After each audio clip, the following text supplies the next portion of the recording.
I died on my 28th birthday, choking on a piece of cake I couldn't even taste anymore. The hospice room smelled like industrial cleaner and something sweet rotten underneath. My sister Melissa stood by the window, scrolling through her phone, while Mom packed up the few belongings I'd brought to this place. They'd thrown me a party, if you could call it that. A grocery store cake with "Happy Birthday" printed in blue icing that bled into the white frosting. Melissa had bought it on her way over, still in the plastic clamshell container. "Can we go soon?" Melissa asked Mom, not bothering to whisper. "Tyler's making dinner reservations for our anniversary." I was dying. Right there in that bed, my body finally giving up after 2 years of fighting the cancer that had eaten through my bones, and my sister was worried about missing her anniversary dinner. Mom glanced at me, then back at the half-empty closet. "Let me just grab her jewelry box. You know, the one Grandma left." "Her?" "Oh, I wanted that," Melissa said, perking up. "The pearls would be perfect for my new dress." They took the jewelry box. They took the designer handbag I'd saved for months to buy, back when I still had a job. They took the cashmere scarf Dad had given me before he died, the last birthday present he'd ever chosen himself. I tried to speak, to tell them to stop, but my throat was too dry, and the morphine made everything fuzzy at the edges. The heart monitor beeped steadily, counting down the moments I had left. "What about the apartment?" Melissa asked. "The apartment, my apartment, the one-bedroom corner unit in Riverside Towers that I'd bought 5 years ago, before the diagnosis, before everything fell apart. It had floor-to-ceiling windows overlooking the city, original hardwood floors, and a kitchen I'd renovated myself with money I'd earned from 80-hour work weeks at the consulting firm. The lawyer said it's in her name," Mom said, pursing her lips. "We'll have to deal with the estate." "But I need it, Mom. Tyler and I are getting married next summer, and we can't afford anything in that neighborhood. It's not fair that Claire gets to keep it when she's just going to—" Melissa stopped herself, but we all knew what she meant to say. When she's just going to die anyway. "We'll figure it out," Mom promised her favorite daughter, her voice soft in the way it only ever got from Melissa. "Don't worry, sweetie." I wanted to scream. I wanted to rage against them, to throw them out of my room, to call security and have them banned from the building. But I couldn't move. Couldn't speak. Could only lie there, drowning in my own body, while they divided up my life like vultures picking at a corpse that wasn't even cold yet. The heart monitor's beeping started to slow. Mom finally looked at me. "Oh, Claire, honey, can you hear me?" I blinked once. It was all I could manage. "Listen, about the apartment." She came closer, sitting on the edge of the window. My bed. Her perfume, the expensive French one Melissa had bought her for Christmas, made my stomach turn. Melissa's right. She and Tyler need a place to start their marriage. You'd want your sister to be happy, wouldn't you? Another blink. This one felt slower, heavier. "The lawyer says we can do a deathbed transfer. You just need to sign." She pulled out papers from her purse. Actual legal documents. They'd planned this, prepared for it. It would mean so much to Melissa. You know how hard it's been for her, planning a wedding on their budget. Melissa earned $80,000 a year as a marketing manager. Tyler made 6 figures in tech. They went on vacation to Bali last month and posted hundreds of photos on Instagram. I'd seen them on my phone during the long hours when I was too sick to do anything but scroll. Meanwhile, I'd burned through my savings paying for treatments insurance wouldn't cover, desperately trying to buy myself more time. I'd lost my job when I couldn't work anymore, lost my health insurance, nearly lost the apartment when I couldn't make the mortgage payments until I finally sold it to a private buyer just to have cash for my medical bills. Except I hadn't sold it. Not really. The buyer had been one of Dad's old friends, a real estate investor who felt sorry for me. He'd bought it for below market value with the understanding that I could buy it back when I recovered, or that it would go to my estate if I didn't. It was the only thing I had left. The only piece of my old life, my successful life, before cancer turned me into this wasted thing in a hospital bed. "Just a signature," Mom coaxed, pressing a pen into my hand. My fingers wouldn't close around it. I couldn't have signed if I wanted to. "Damn it," Melissa muttered. She's barely conscious. This isn't going to work. The lawyer said there's a provision for verbal consent if she can't write, Mom said. If she indicates yes clearly and we have witnesses, I'll get set. A nurse, Melissa said, already heading for the door. I felt something crack inside my chest. Not my body that was already broken beyond repair, something deeper, the last thread of love I'd held onto for these women who were supposed to be my family. The heart monitor's beeping slowed further, the gaps between tones growing longer. Melissa came back with a nurse I didn't recognize, someone new who didn't know me, didn't know my situation. My sister wants to make a verbal transfer of property, Melissa told her, her voice dripping with fake sympathy. She can't write anymore, but she wants to give me her apartment as a wedding gift. The nurse looked at me with professional pity. Ma'am, can you understand what they're saying? I blinked. Do you consent to transferring property to... The nurse checked the document. Melissa Ann Richardson. I should have fought. Should have found some way to say no to stop this final theft. But I was so tired. So tired. And maybe part of me thought, what does it matter? I'll be dead in an hour. Let them have it. Let them have everything. At least then they'll leave me alone for my last moments on Earth. I blinked once more. She said yes, Melissa said quickly. That's a yes, right? One blink for yes? I suppose so, the nurse said, clearly uncomfortable. They made it official, signed the papers. The nurse witnessed it.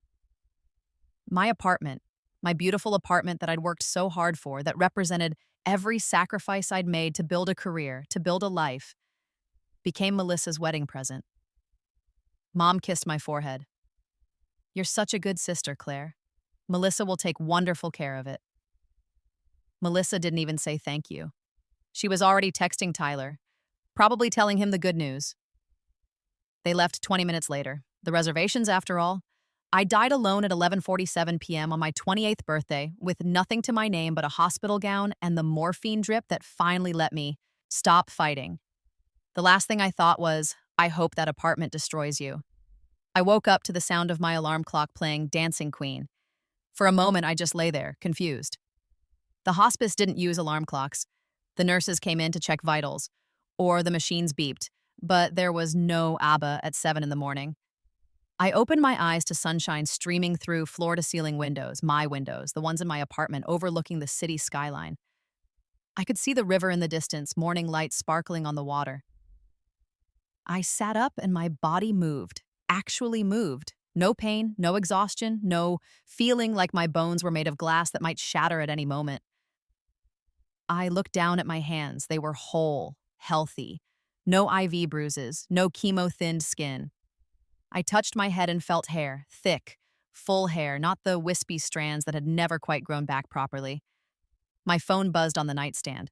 An iPhone 8, the model I'd had before I got sick, and had to downgrade to something cheaper. The date on the screen read March 15th, 2019, 5 years ago, 3 years before my diagnosis. I grabbed the phone with shaking hands and opened the calendar app. There it was. Mom's birthday dinner, 6 p.m. I remembered this day. I'd worked late, skipped lunch, and rushed to the restaurant Mom had chosen, an expensive steakhouse where Melissa had made reservations.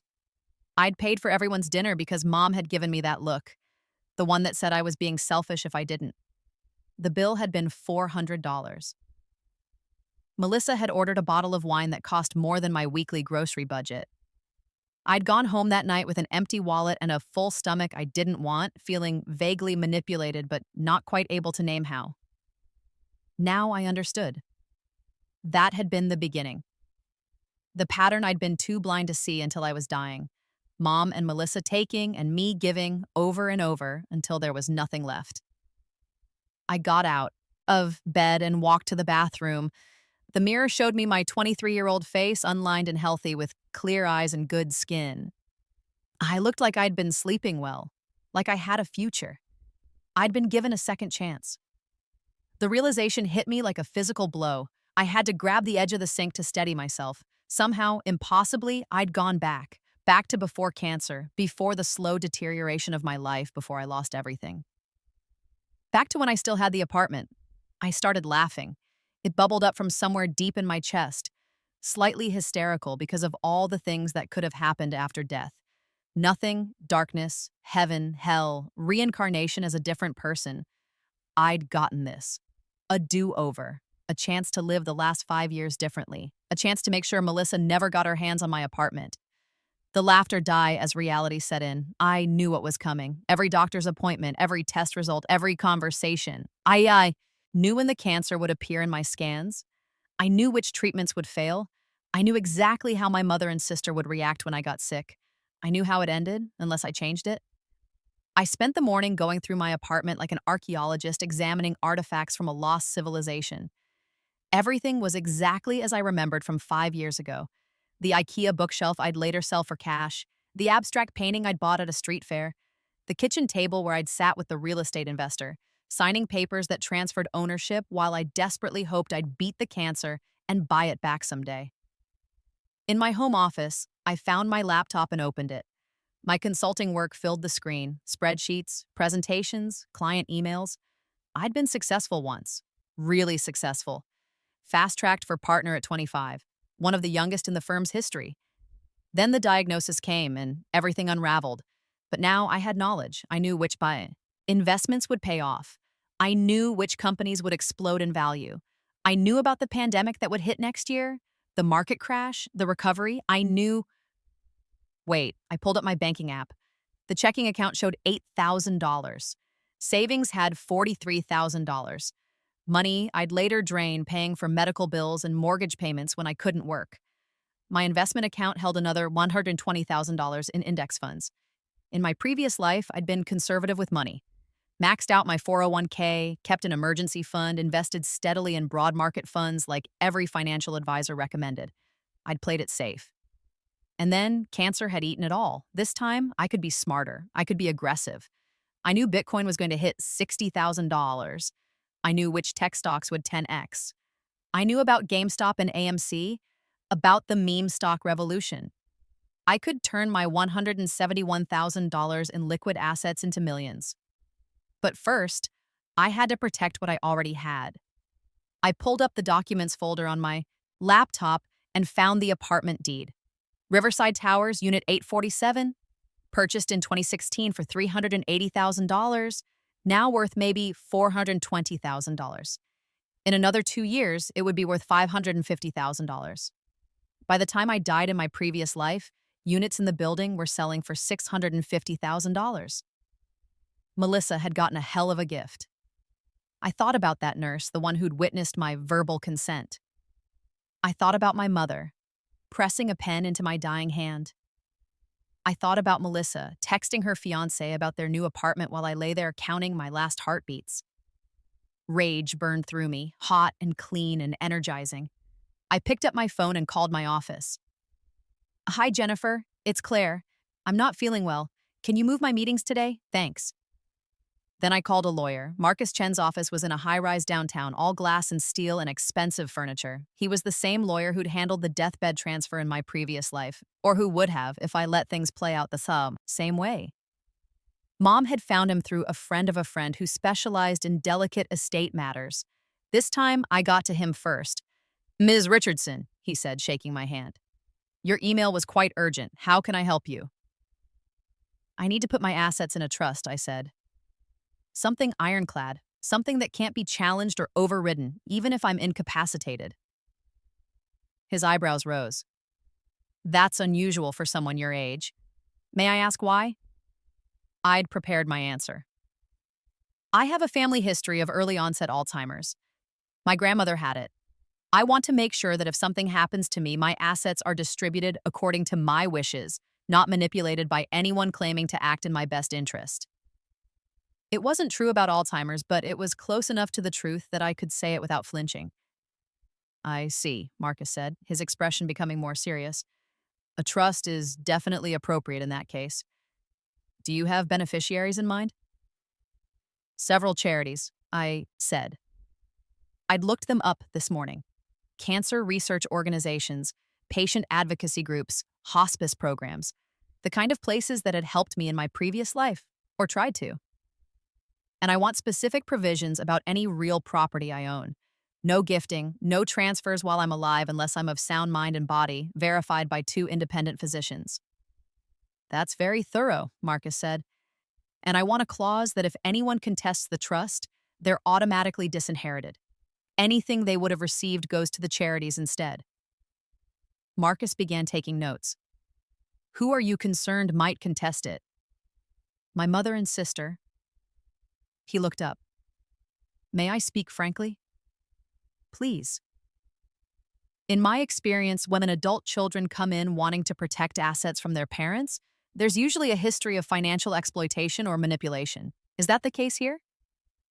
I thought about the dinner I was supposed to attend tonight, the $400 bill I'd been expected to pay. Yes, I said, and I expect it to get worse. We spent 3 hours going through every detail. The trust would be irrevocable. My apartment, my investment accounts, my future earnings, everything would be protected. If I became incapacitated, a professional trustee would manage everything according to my written wishes. No family involvement allowed. Marcus had me sign the papers in front of a notary. This is effective immediately, he said. Even if you were to sign something later, under duress or otherwise, this trust takes precedence. Your assets are protected. I felt something loosen in my chest, something that had been tight and anxious since I woke up this morning. Thank you, I said. One more thing, Marcus said. You mentioned you're going to a family dinner tonight? Yes, my mother's birthday. Be careful, he said. If they're used to having access to your money, they're not going to like this change. People can get volatile when the bank dries up. I showed up to the restaurant at 6:15 p.m., fashionably late. Mom, Melissa, and Melissa's boyfriend Tyler were already seated.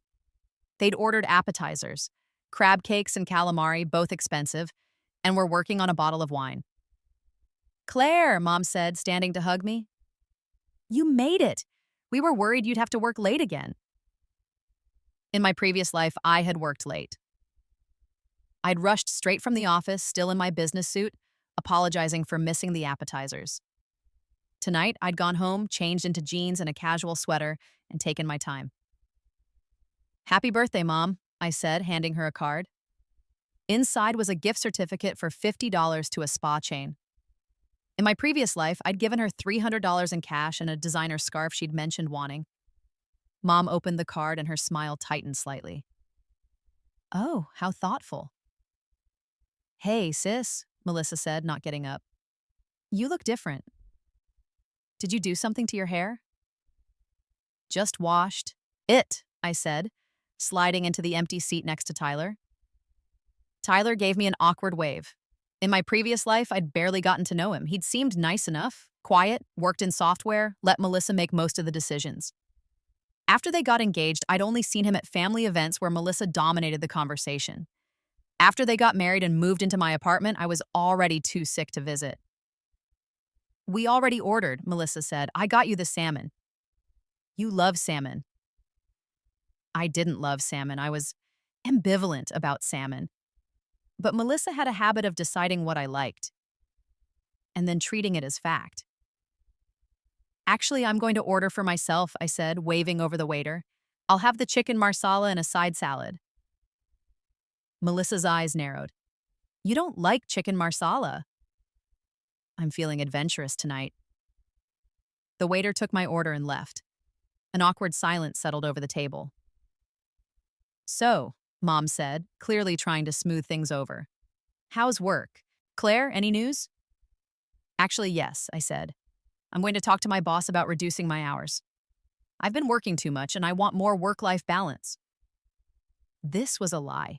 I was going to work exactly as hard as before, harder even, because I needed to maximize my earnings before the cancer showed up. But I wanted them to think I had less money. Reduce your hours? Mom's tone sharpened. Can you afford that? I've been saving a lot. I'll be fine. Melissa exchanged a look with Tyler. That seems irresponsible. What if you have an emergency? I have an emergency fund. Still, Mom said. You should think about your future. You can't work reduced hours forever. The waiter arrived with my salad, giving me an excuse not to respond. I focused on eating while they talked around me, Mom complaining about her arthritis, Melissa going on about some drama at her office, Tyler nodding along silently. When the entrees came, I ate my chicken marsala and said nothing when Mom's suggested we order dessert. "Let's get the chocolate lava cake," Melissa said. "We can share." "And champagne," Mom added. "We should toast properly." They ordered both. The waiter brought the cake with 4 forks and a bottle of champagne that cost $80. When the check came, Mom reached for it out of habit, then set it down in the middle of the table. In my previous life, I'd grabbed it immediately, paid without even looking at the total. Tonight, I let it sit there. "Well," Mom said after a long moment, "shall we split it?" "Sure," I said pleasantly. "4 ways?" I watched Mom's face go through a complicated series of expressions. Shock, offense, confusion. "It's my birthday dinner, Claire." "I know, happy birthday." I pulled out my phone and opened the calculator app. The total is $380, so about $95 each plus tip. Call it $110. "You used to cover these dinners," Melissa said. "Did I? I don't remember that." "You paid last time. And the time before? That." "Huh, well, I'm trying to budget better. You know, with the reduced hours and all." I pulled out my credit card and set it on top of the check with 2 20s and a 10. "There's my share. Actually, that's a bit extra for Mom's birthday." The silence at the table was deafening. Finally, Tyler cleared his throat and pulled out his wallet. "I've got Melissa's share, too," he said quietly. Mom stared at me like I'd grown a second head. "Claire, honey, are you feeling all right?" "Never better," I said, smiling. "Why do you ask?" "You're acting strange." "Am I? I feel normal." The waiter came to collect the payment. Mom barely managed to thank him. She was so busy watching me with worried eyes. We left the restaurant in awkward silence. On the sidewalk, Mom pulled me aside while Melissa and Tyler walked ahead to their car. "Asa, what's going on with you, Asa?" she asked, her voice low and urgent. "Nothing. I had a nice time tonight. You embarrassed me in there." "I paid for my meal and part of yours. How is that embarrassing?" "You know what I mean." She gripped my arm. "Is this about money? Are you in trouble?" "No, Mom, I'm fine." "Because if you need help, I don't need help. I'm actually doing really well." She searched my face, looking for cracks. "You'd tell me if something was wrong, wouldn't you?" In my previous life, I had told her. I'd told her about every symptom, every doctor's appointment, every terrifying test result. I'd cried on her shoulder when they said the cancer was terminal. I'd trusted her to be my mother, to put me first, to care. And she'd stolen from me while I was dying. "Of course I would," I lied. "You're my mom." She relaxed slightly. "Okay, good. I worry about you, you know. You work so hard and you're all alone in that big apartment." There it was. The apartment. Even now, even 5 years before I'd die, she was already thinking about it. "I like my apartment," I said. "I'm going to stay there for a very long time."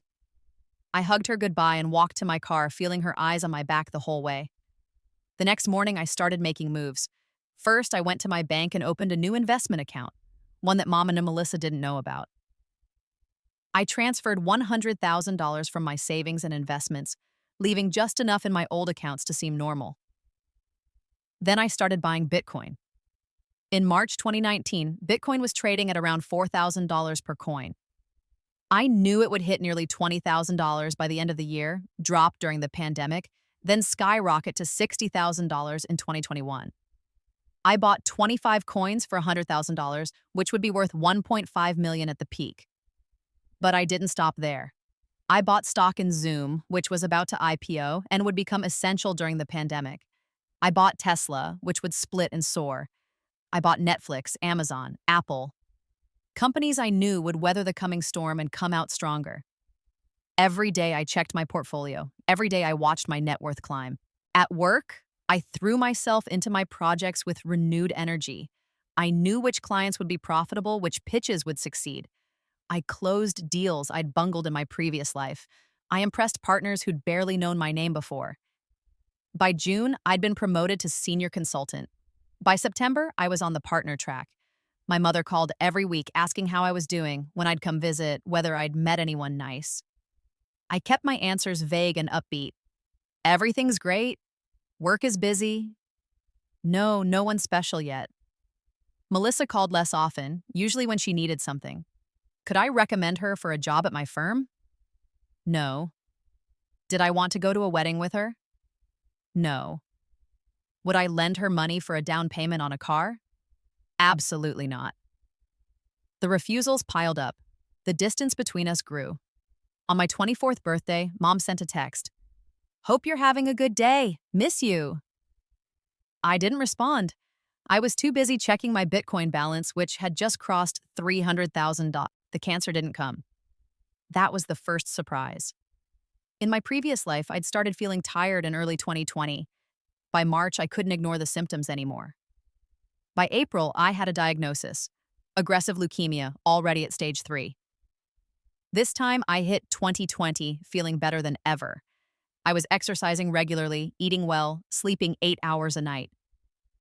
I'd read somewhere that stress could trigger cancer, that overwork and poor self-care created conditions for disease. Maybe it was true. Maybe by taking care of myself, by cutting out the emotional vampires in my life, I'd actually prevented the cancer. Or maybe I just got lucky. Either way, when the pandemic hit and the world locked down, I was healthy and wealthy and living alone in my beautiful apartment, watching my portfolio double, then triple, then quintuple in value. Bitcoin hit $60,000 in April 2021. I sold half my holdings for $750,000, keeping the rest in case it climbed higher. It didn't. It crashed back down to $30,000. But I didn't care.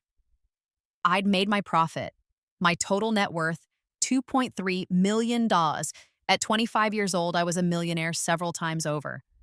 I could retire right now if I wanted to, never work another day, live off my investments, and travel the world, but I didn't want to retire.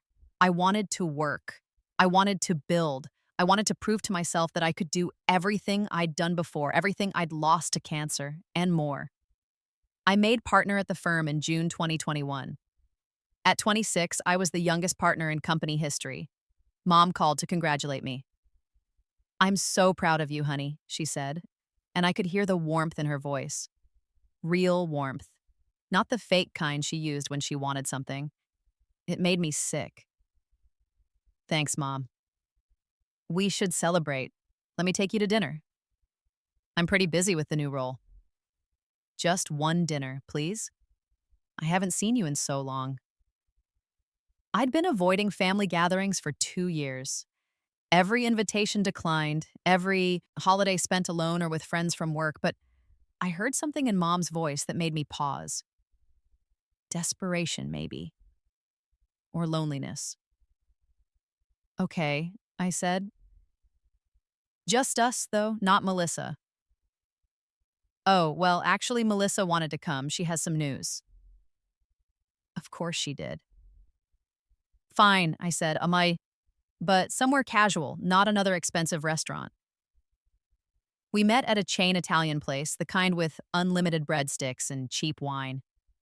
Mom and Melissa were already there when I arrived, sitting in a booth near the back. Melissa's left hand sparkled with a diamond ring. "You're engaged," I said, sliding into the seat across from them. "Yes." Melissa held up her hand, showing off the ring. It was huge, at least 2 carats, maybe 3. "Tyler proposed last month. We're getting married next summer." "Congratulations." "Thank you. We're so excited. We've already started planning. We're thinking of a destination wedding, maybe somewhere tropical."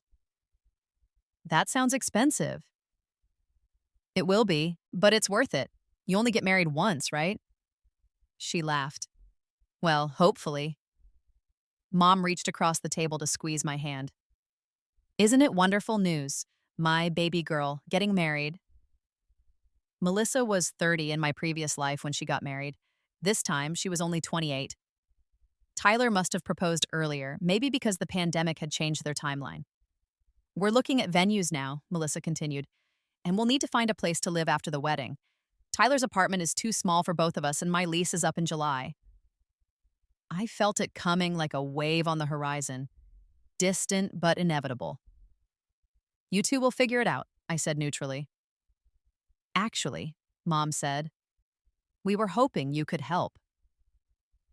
With wedding planning? I'm not really With housing, Mom interrupted. Your apartment has 2 bedrooms, doesn't it? I went very still. It has 1 bedroom and an office. Right, but the office could be a bedroom, and you're living there all alone with all that space. You want me to let Melissa and Tyler move in with me? Just temporarily, Melissa said quickly. Just until we find our own place. A few months, maybe 6 at most. I looked at my sister, really looked at her. She was pretty in a conventional way. Highlighted hair, good skin, the kind of face that photographed well on Instagram. She'd never had to work particularly hard for anything.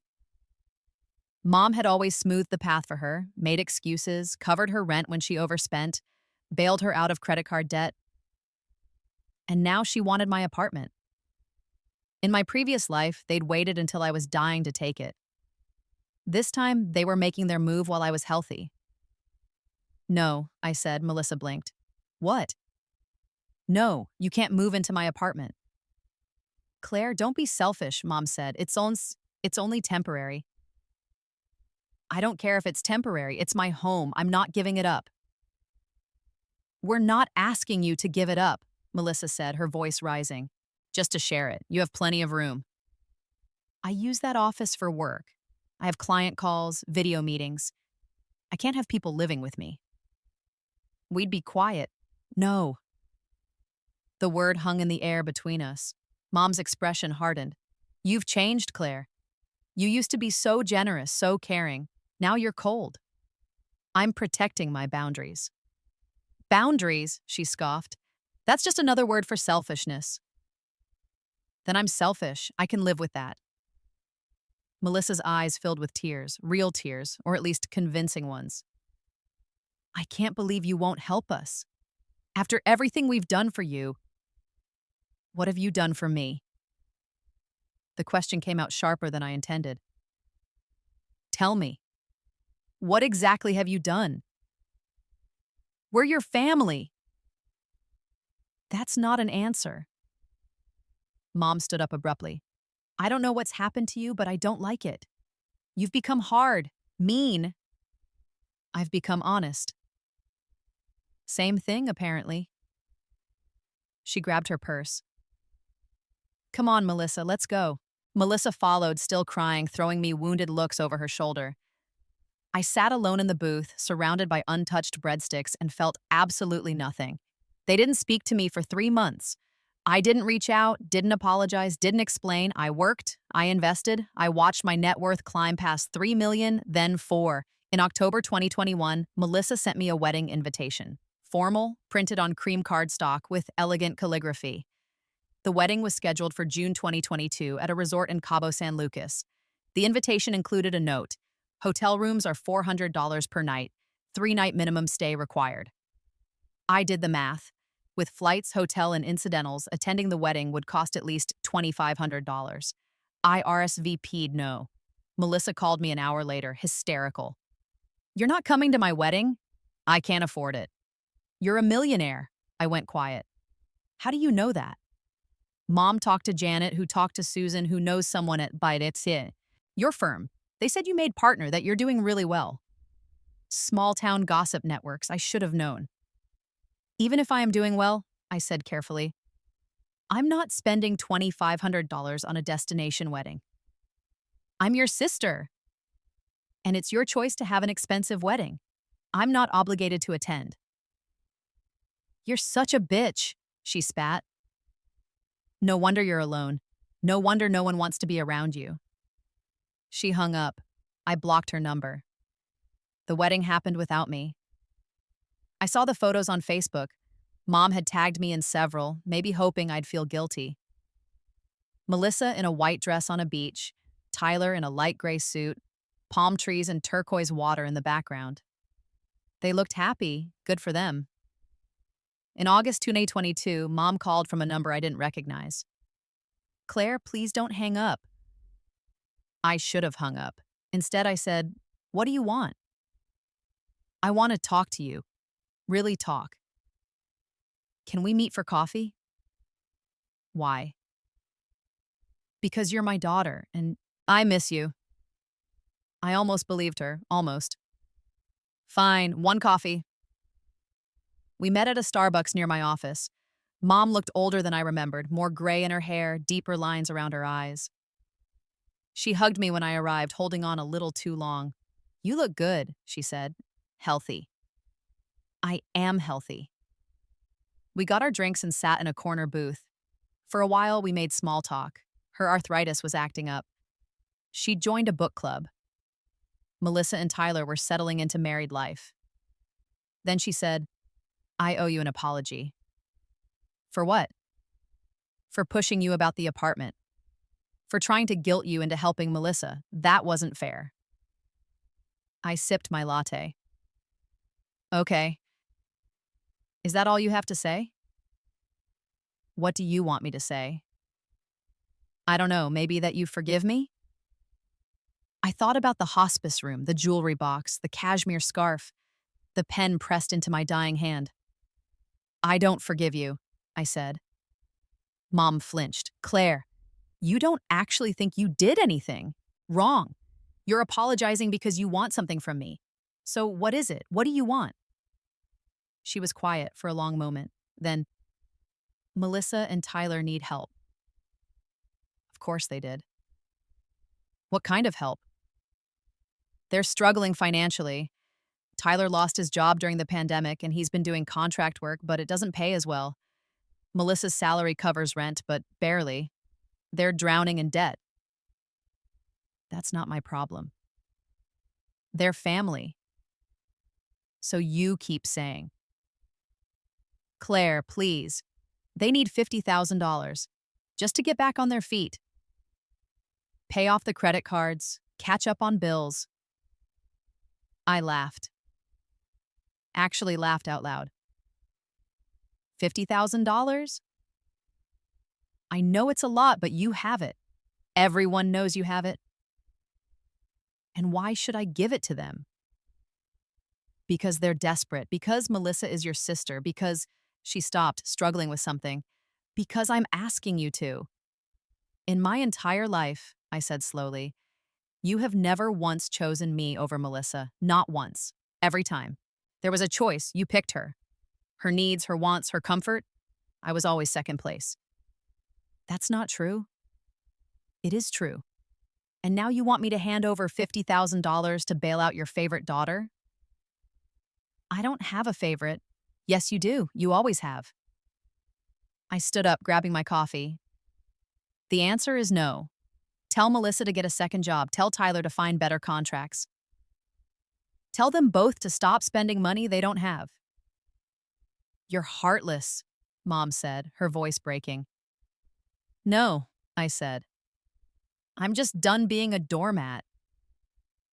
I left her there, crying into her pumpkin spice latte.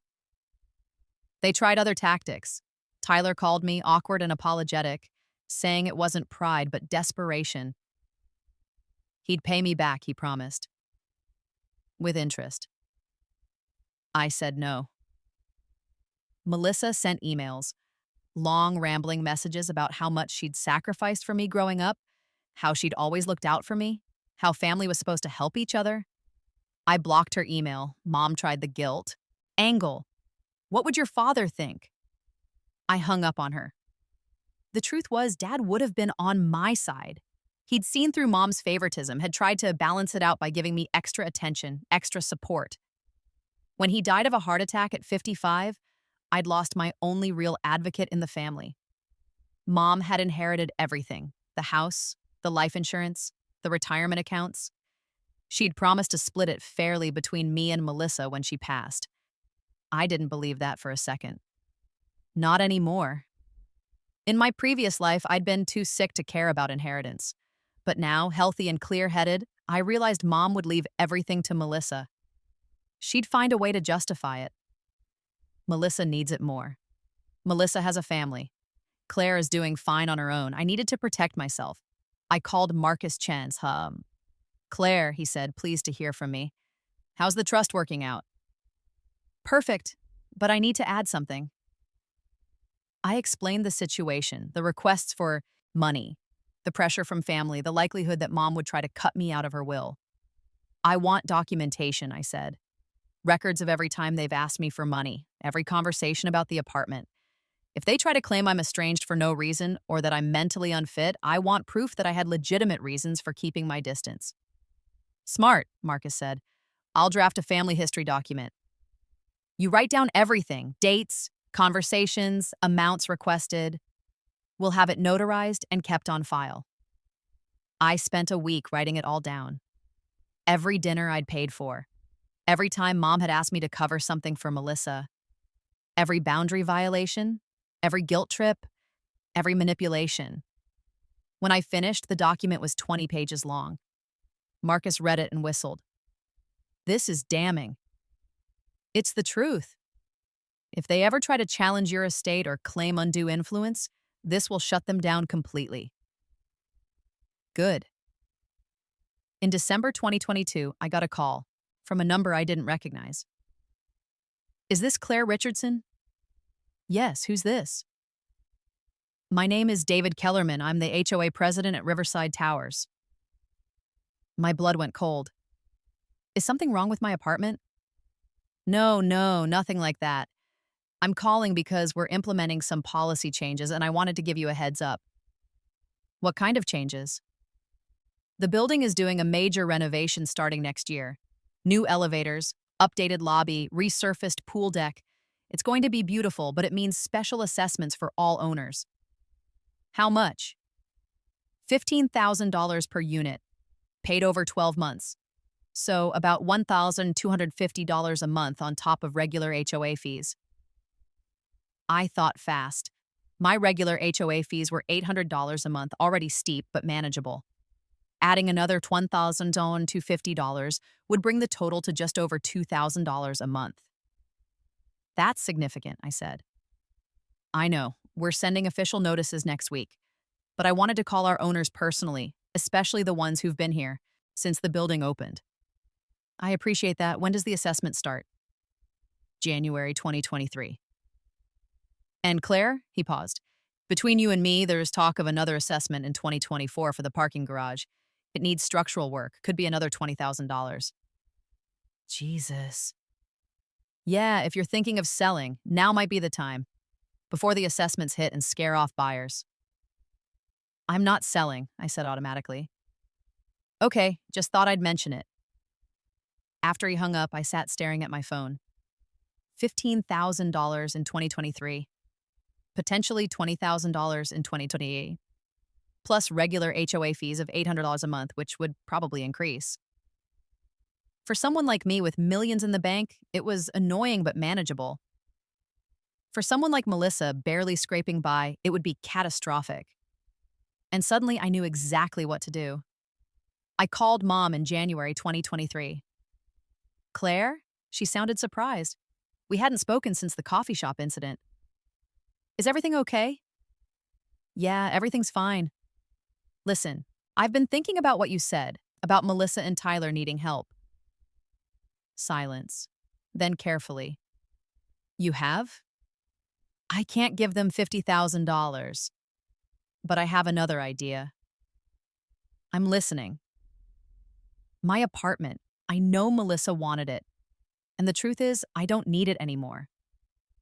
I'm traveling a lot for work, and I'm thinking of buying a house. Something with a yard. This was a lie. I loved my apartment, but Mom didn't need to know that. You'd give Melissa the apartment. Not give, but I'd sell it to her at a really good price, below market value. Call it a family discount. I could practically hear Mom's brain working. How much below market value? Units in this building are selling for $650,000 right now. I'd sell it to Melissa for $400,000. She doesn't have $400,000. She doesn't need it all up front. She can get a mortgage. With her and Tyler's combined income, they should qualify for $300,000.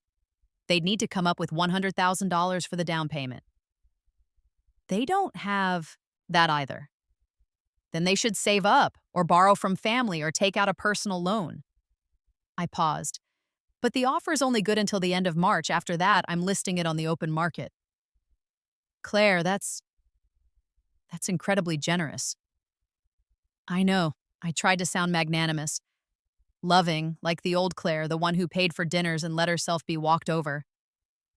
She's my sister. I want her to be happy. Let me talk to her. I'm sure she'll be thrilled. She was more than thrilled. She called me 2 hours later, crying happy tears. Claire, I'm so sorry for everything I said. You're the best sister in the world. I can't believe you do this for us. It's okay. Water under the bridge. We'll make it work. Tyler's parents might help with the down payment, and I can ask my boss for a raise. Take your time, I said. You have until the end of March. They scrambled. I watched from a distance as they begged Tyler's parents for money, took out a personal loan, cashed out Tyler's 401k early, and paid the penalty. They scraped together exactly $100,000 by March 15th. The closing was on March 28th, 2023. Melissa and Tyler signed the mortgage documents, looking exhausted but happy. Mom stood beside them, beaming with pride. I signed over the deed with a gracious smile. Welcome home, I said, handing Melissa the keys. She hugged me tight. Thank you so much. You're going to love it here, I said. It's a great building. I moved into a penthouse loft downtown, 3,000 square feet, floor-to-ceiling windows on 2 sides, a rooftop terrace with views of the entire city. I bought it for cash, $1.8 million, barely a dent in my portfolio. Melissa texted me photos of her and Tyler moving into the apartment. My apartment. Their furniture looked cheap in those beautiful rooms. Their art looked tacky on those walls. I didn't care. Let them enjoy it. The first special assessment notice went out in April 2023. I'd left my contact information on file with the HOA, asking them to send me copies of all notices just to keep track of my former property. David Kellerman, who'd become a friend after several conversations about building politics, was happy to oblige. The notice was formal and legally dense, but the key points were clear. $15,000 special assessment due over 12 months starting in May. Failure to pay would result in liens and potential foreclosure. I wondered if Melissa had received hers yet. She called me 3 days later. Claire, did you know about the HOA assessment? What assessment? The building is charging us $15,000 for renovations, $1,250 a month. Oh my God, that's terrible. Did you know about this when you sold me the apartment? No, I lied smoothly. I got a notice too, since I'm still on some of the building's lists. I had no idea. Did they not disclose it? The disclosure packet we got at closing mentioned potential future assessments, but it didn't say anything specific. That's awful. Can you afford it? Barely. We're already stretched thin with the mortgage. This is going to kill us. Maybe you could refinance? Get a lower interest rate? We just bought the place. No bank is going to refinance after 3 months. What about a personal loan? We already have one. For the down payment. Oh, right. I made sympathetic noises. I'm so sorry, Melissa. I wish I'd known. It's not your fault, she said, though she didn't sound entirely convinced. We'll figure it out. They paid the assessment. Barely. I know because David kept me updated on which units were falling behind. Your sister is always late, he told me in July. Last day of the month, every month. But she pays. She's probably struggling. A lot of people are. These assessments aren't cheap. Any word on the parking garage? Board is meeting next week to discuss it. Between you and me, it's going to happen. The structural engineers, report was bad. We need $800,000 in repairs. That's about $20,000 per unit. Yeah, and people are already furious about the first assessment. This is going to be a nightmare. The parking garage assessment was announced in September 2023. $20,000 per unit, due over 18 months starting in November. Melissa called me sobbing. I can't do it, Claire. I can't. We don't have the money. What about Tyler's income? He's still doing contract work. It's inconsistent. Some months are good, some are terrible. Savings? We drained our savings for the first assessment. Credit cards? Maxed out. I was quiet for a moment. Then gently, maybe you should sell the apartment. We can't. We just bought it. We'd barely break even after realtor fees and closing costs. But you'd get out from under the assessments. And live where? We can't afford anything else in this city. Rent is even more expensive than our mortgage. You could move somewhere cheaper, a different state, maybe. Tyler's job is here. My job is here. Then I don't know what to tell you. She was quiet for a long time, then, could you lend us money? There it was. Melissa, I don't have $20,000 to lend you. Yes, you do. You're rich. I have investments. That doesn't mean I have cash sitting around. You bought a penthouse. With a mortgage, I lied. I'm stretched thin, too. Please, Claire, I'm begging you. I'm sorry, I can't. She hung up on me. They stopped paying the HOA fees in December 2023. David called to tell me, your sister's unit is officially delinquent. We're starting the lien process. How far behind is she? 3 months on the second assessment, plus she hasn't paid regular fees since November. Total owed is about $6,500. What happens if she doesn't catch up? We file a lien against the property. If she still doesn't pay, we can foreclose. How long does that take? In this state? 6 to 9 months. I did the math. If Melissa couldn't pay, the building would foreclose by fall 2024. The property would be auctioned off, probably for less than she owed on the mortgage. She and Tyler would lose everything, the down payment, the loan payments, all of it. That's rough, I said. Yeah, I feel bad for her, but we can't run the building without HOA fees. Everyone has to pay. Mom called in February 2024. You need to help your sister. Hello to you too, Mom. This isn't funny, Claire. Melissa is about to lose her home. I know. And you're not going to help her? I can't afford it. You're a millionaire. I have expenses. The penthouse isn't cheap. Sell it then, downsize. Help your sister. I laughed. You want me to sell my home to save Melissa? She's family. So am I, but that's never mattered to you, has it? Don't you dare. Where were you when I needed help, Mom? When I was working 80-hour weeks and making myself sick? When I was stressed and exhausted and burning out? You weren't worried about me then. That's different. It's not different. You only care when Melissa needs something. Well, guess what? I'm done. Melissa made her choices. She wanted this apartment so badly she got it. Now she can deal with the consequences. You knew, Mom said suddenly. You knew about the assessments. I went very still. What? You knew. That's why you sold her the apartment. You set her up. That's a serious accusation. Is it true? I could lie, deny it, claim ignorance. But I was so tired of lying. Yes, I said, I knew. The silence on the other end of the phone was absolute. I got a call from the HOA president in December 2022, I continued. He told me about the assessments, both of them. I knew exactly what it would cost, and I knew Melissa couldn't afford it. You did this on purpose. I gave her exactly what she wanted. She wanted my apartment. She got it. You're a monster. No, I'm someone who learned to protect myself from people who only see me as a resource to exploit. Melissa is your sister. Melissa is an entitled brat who's never worked hard for anything in her life, and you enabled her. You always have. I'm your mother. You're Melissa's mother. You stopped being mine a long time ago. I hung up.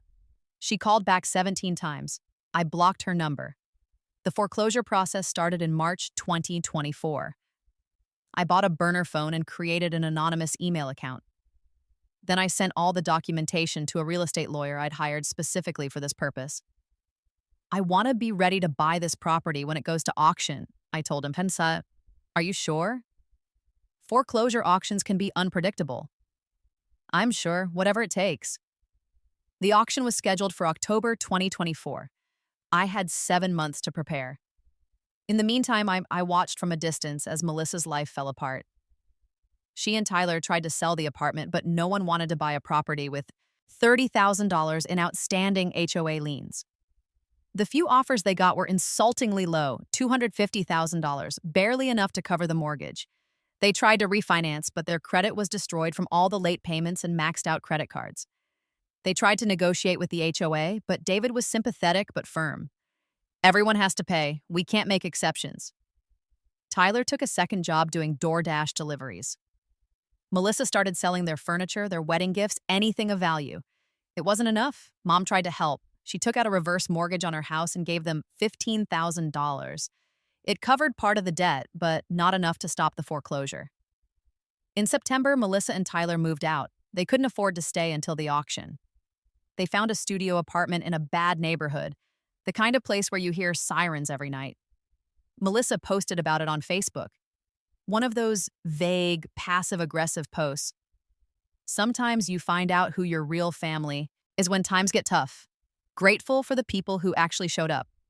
I didn't comment. The auction was on October 15th, 2024 at the county courthouse.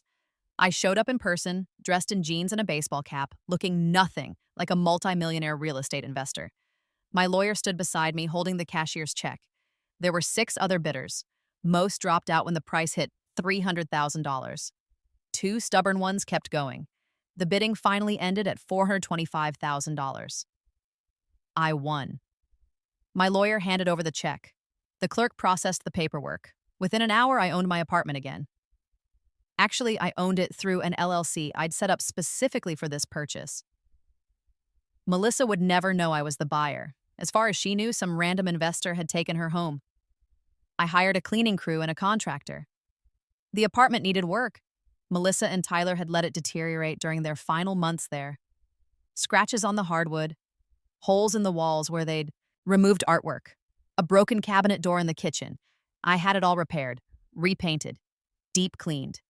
Then I furnished it exactly the way it had been when I lived there before. Same sofa, same dining table, same abstract painting from the street fair. I moved back in on December the 1st, 2024. Coming home felt like a resurrection. I didn't hear from Melissa or Mom for 3 months. Then in February 2025, I got an email from an address I didn't recognize. The subject line read, "From Melissa." I almost deleted it. Instead, I opened it. "Claire, I know you're never going to read this. You blocked me everywhere. But I needed to write it anyway. I know what you did. Mom told me about your conversation, about how you knew about the HOA fees, about how you sold me the apartment knowing I'd lose it. I can't believe you'd do something so cruel. We're sisters. We grew up together. We shared a room until I was 12. We were supposed to be there for each other. I know I wasn't always the best sister. I know I took you for granted sometimes, but I never thought you'd actively try to hurt me. Tyler and I are living in a 400-square-foot studio now. We can hear our neighbors fighting through the walls. The building has roaches. I cry every night. Mom used up her retirement money trying to help us. She has nothing left. She might lose her house too. And you're living in a penthouse, right? I saw it on LinkedIn. Someone from my old company knows someone at your firm. They said you're doing great. Partner, millionaire, living your best life. I'm glad one of us is happy. I hope it was worth it. Melissa. I read the email 3 times. Then I deleted it. My 28th birthday was on March 20th.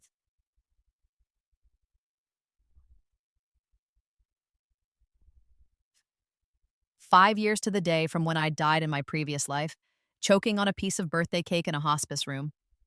I woke up in my apartment, my beautiful, reclaimed apartment, and made myself coffee. Real coffee from the expensive beans I bought at the specialty shop downtown. I sat on my sofa looking out at the city skyline and thought about the 2 versions of my life. In the first version, I'd been generous, selfless. I'd worked myself to death, literally trying to please everyone around me. And in the end, they'd stolen from me while I was dying. In this version, I'd been selfish, cold. I'd protected myself, built wealth, and taken revenge on the people who would have destroyed me. I didn't feel guilty. Maybe I should have. Maybe there was something wrong with me, some essential piece of humanity missing, that I could ruin my sister's life and feel nothing. But when I tried to find guilt, all I found was satisfaction. Melissa had wanted my apartment. She'd gotten it. The fact that it bankrupted her wasn't my fault. It was the consequence of her choices. She could have said no, could have researched the building, looked at the HOA's financial documents, asked questions about future assessments, but she hadn't. She just grabbed what she wanted, assuming everything would work out, just like she'd always done, just like Mom had taught her to do. I finished my coffee and got dressed. I'd taken the day off work, which was rare for me even now. But birthdays felt different after you'd died on one. I spent the afternoon shopping, bought myself a designer handbag I'd been eyeing, got a massage at an expensive spa, had dinner at a Michelin-starred restaurant, sitting alone at a table for 2, drinking wine that cost more than Melissa's monthly rent. When I got home, there was a package waiting at my door. No return address, just my name, written in handwriting I recognized, Mom's. I brought it inside and opened it carefully. Inside was a shoebox, and inside the shoebox was my grandmother's jewelry box, the one they'd taken from my hospice room in my previous life. There was a note on top, written on Mom's monogram stationery. This should have been yours. I'm sorry for everything. I hope someday you can forgive us. Happy birthday. Love, Mom. I opened the jewelry box. The pearls were inside, along with Grandma's wedding ring, a few vintage brooches, and a pair of diamond earrings I'd forgotten about. It was a peace offering, an attempt at reconciliation. I put the jewelry box on my dresser and threw the note away. I never contacted them again. Not when Mom sent Christmas cards, not when Melissa had a baby in 2026 and Mom emailed me photos, not when Mom had a health scare in 2027 and was hospitalized for a week. I just moved on. I kept working, kept investing, dated a few people, nothing serious, traveled to Japan, Italy, New Zealand, bought a vacation home in Colorado for ski season. My 28th year came and went without incident. No cancer, no diagnosis, no slow deterioration. I'd been given a second chance at life, and I'd used it to become successful and wealthy and completely alone. Some people might think that's sad. I thought it was perfect. On my 30th birthday, I got a letter from a law firm I didn't recognize. It was formal, written on expensive letterhead. Dear Ms. Richardson, we represent the estate of Margaret Richardson, who passed away on March 10th, 2027. As per the terms of her last will and testament, you have been named as a beneficiary. Please contact our office to schedule a reading of the will and discuss the distribution of assets. Sincerely, Patterson and Associates. Mom was dead. I stared at the letter for a long time. I should have felt something. Grief, regret, guilt. I felt nothing. I called the law office and scheduled an appointment. The will reading was set for April 15th, a month away. When the day came, I drove to the lawyer's office in my Tesla, wearing a black suit that cost $3,000. Melissa was already there when I arrived, sitting in the waiting room with Tyler and a toddler who must have been her son. She looked older, tired. Her hair was pulled back, in a messy bun, and she wore Target clothes that didn't quite fit right. Our eyes met. She looked away first. The lawyer, an older man named Patterson, ushered us into a conference room. He opened a folder and began reading. Margaret Richardson's estate consists primarily of her home in Riverside, valued at approximately $180,000, a small savings account with $8,000, and a personal effects. Her debts, including the reverse mortgage on the home and medical bills, total approximately $150,000. He paused, looking at us over his reading glasses. After settling debts, there is approximately $38,000 remaining to be distributed among the beneficiaries. Melissa leaned forward. How is it being split? Patterson cleared his throat. That's where it gets unusual. Your mother left very specific instructions. He pulled out another document, this one handwritten. To my daughter Melissa, he read, I leave my wedding ring and the family photo albums. I love you, but I enabled your worst qualities, and for that I'm sorry. I hope you learn to stand on your own 2 feet. Melissa's face went white. To my daughter Claire, Patterson continued, I leave the remainder of my estate, approximately $38,000. I know you don't need the money. I know you may not even want it, but I need you to know that I finally understand what I did wrong. I chose Melissa over you again and again until you had no choice but to cut me out of your life. That was my failure, not yours. I'm sorry I never learned to be the mother you deserved. Please use this money to do something that makes you happy. You've earned it. The room was silent. Melissa stood up abruptly. This is bullshit. She left you everything?